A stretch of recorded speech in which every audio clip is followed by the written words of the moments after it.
Well, they never worked chronologically together, right? So it was a very sequential liaison. So Gerta and Rudi divorced in the 50s when Rudi eventually escaped from communist Czechoslovakia, Israel, England.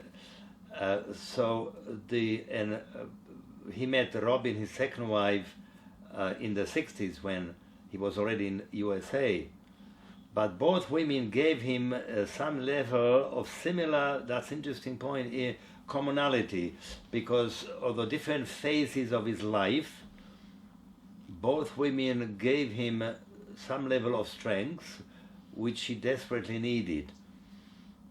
And both made him, so with Gerta, she gave him the actual strength soon after the war, years after the war, to bring up his children and to debate the basics of life and for children and eventually plan an escape.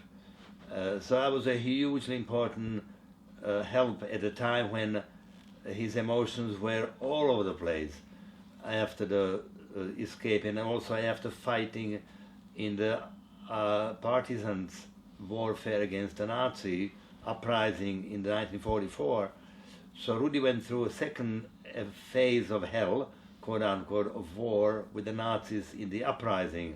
So the Gerta was extremely helpful in buffer those years.